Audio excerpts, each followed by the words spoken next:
السلام علیکم۔ آج کا ہمارا ٹاپک ہے Henri Fayol's 14 principle of management. Henri Fayol نے کسی بھی آرگنائزیشن یا ادارے کو چلانے کے لیے جو 14 پرنسپل جو ہیں وہ پیش کیے تھے۔ ان میں سب سے پہلا پرنسپل ہے division of work. Division of work کا مطلب ہوتا ہے کہ ہمارے پاس کسی ادارے میں کام کرتے ہوئے مختلف کام ہوتے ہیں اور ان کے لیے مختلف ایکسپرٹ لوگ ہمارے پاس موجود ہوتے ہیں، تو یہ ضروری ہے کہ کام کی تقسیم کے وقت لوگوں کی جو ایکسپرٹیز ہے اس کو مد نظر رکھا جائے۔ مثال کے طور پر اگر آپ ایک سکول چلا رہے ہیں تو اس میں آپ کے پاس مختلف ٹیچر ہوں گے، کوئی میتھ پڑھانے میں ایکسپرٹ ہے، کوئی انگلش پڑھانے میں ایکسپرٹ ہے، تو آپ کام کی تقسیم کرتے وقت ان کی صلاحیت جو ہے اس کو مد نظر رکھیں گے۔ دوسرے نمبر پہ اتھارٹی۔ اتھارٹی کا مطلب ہوتا ہے کہ آپ کی شخص کے پاس احکامات دینے کی جو ہوتی ہے پاور وہ ہوتی ہے۔ اتھارٹی کا مطلب ہے پاور، لیکن پاور تب استعمال ہوتی ہے جب اس شخص کے اندر رسپانسبلٹی کا احساس بھی ہو، ذمہ داری کا احساس بھی ہو۔ تو اتھارٹی اور رسپانسبلٹی جو ہے یہ دونوں بہت لازم و ملزوم ہے۔ تیسرے نمبر پہ ڈسپلن۔ کوئی بھی آرگنائزیشن جو ہے وہ ڈسپلن کے بغیر کامیاب نہیں ہو سکتی۔ ڈسپلن کا مطلب ہوتا ہے کہ جو رولز اینڈ ریگولیشن آرگنائزیشن کی طرف سے بنائے جاتے ہیں تمام ورکر جو ہوتے ہیں وہ ان کو اوبے کرتے ہیں۔ نمبر 4 پہ unity of command. Unity of command کا مطلب کیا ہے کہ ایک ورکر کے لیے صرف اس کو آرڈر دینے والا ایک ہی شخص ہو، ایک ورکر کے لیے صرف ایک باس ہو۔ یہ نہیں ہو سکتا کہ ایک ورکر ہو اس کے اوپر 3 باس ہوں اور ہر باس جو ہے وہ اپنا الگ حکم صادر کر رہا ہو، تو اس سے جو ہے وہ کنفلکٹ پیدا ہوگا۔ نمبر 5 پہ unity of direction. Unity of direction کا مطلب ہے کہ جو پالیسیاں ہیں وہ مستقل ہوں، ان میں تسلسل ہو، روزانہ جو ہے وہ پالیسی جو ہے وہ آرگنائزیشن کی تبدیل نہ ہوتی رہے، فکس آبجیکٹیوز ان کے۔ نمبر 6 پہ ہے سب آرڈینیشن آف انڈیویجول انٹرسٹ۔ اس کا مطلب یہ ہے کہ آرگنائزیشن میں کام کرتے وقت ہم اپنے انڈیویجول انٹرسٹ جو ہے ان کو مد نظر نہیں رکھتے، بلکہ مجموعی انٹرسٹ جو ہوتا ہے اس کو مد نظر رکھا جاتا ہے۔ مثال کے طور پر ہم نے ایک ادارے کے لیے امپلائی سلیکٹ کرنے ہیں، تو ہم امپلائی سلیکٹ کرتے وقت یہ نہیں دیکھیں گے کہ یہ فلاں شخص جو ہے یہ میرا جاننے والا ہے یا اس کے ساتھ میری اچھی جان پہچان ہے، بلکہ ہم یہ دیکھیں گے کہ اس ادارے کے لیے بہتر شخص کون سا ہے۔ ریمونریشن، اس کا مطلب یہ ہے کہ پیمنٹ جو ہے وہ ایک بیسٹ موٹیویشن فیکٹر ہے۔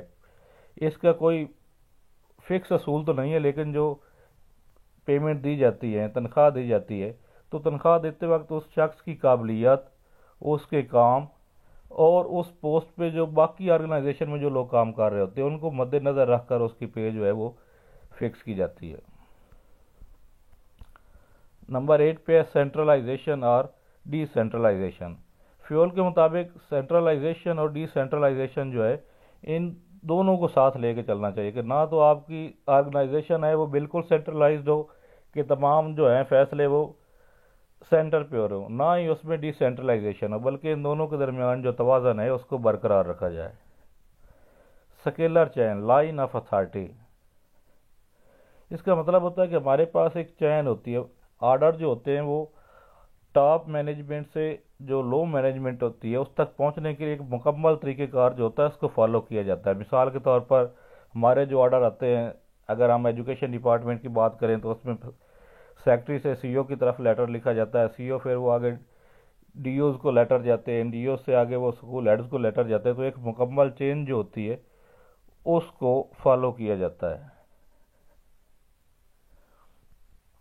آرڈر، آرڈر کا مطلب ہے کہ ہر شخص جو ہے وہ اپنی پوزیشن کے مطابق کام کر رہا ہو۔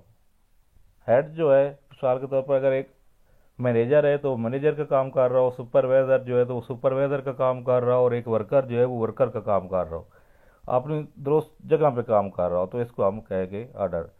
نمبر 11 پہ ہے ایکویٹی۔ ایکویٹی کا مطلب ہوتا ہے کہ آپ تمام ورکر جو ہیں ان کو برابری کے ساتھ ڈیل کریں، تمام ورکرز کو عزت دیں، ان کی عزت نفس کا خیال رکھیں۔ تمام جو ہوتے ہیں ورکر، اگر آپ ان کی عزت نفس کا خیال رکھیں گے تو وہ اس ادارے میں بہتر طور پہ کام کر سکیں گے۔ نمبر 12 پہ ہے stability of tenure of personal, کہ ورکرز جو ہیں ان کو بار بار تبدیل نہ کیا جائے، بلکہ اس کے اندر آپ اسٹیبلٹی لے کے آئیں، کیونکہ جب کوئی آپ نیا ورکر ڈھونڈ کے لاتے ہیں تو اس کو پھر آپ کو دوبارہ ٹریننگ دینی پڑتی ہے، تو اس سے بہتر ہے کہ جو آپ کے پاس پہلے سے موجود امپلائز ہوتے ہیں انہی کو ٹرین کریں۔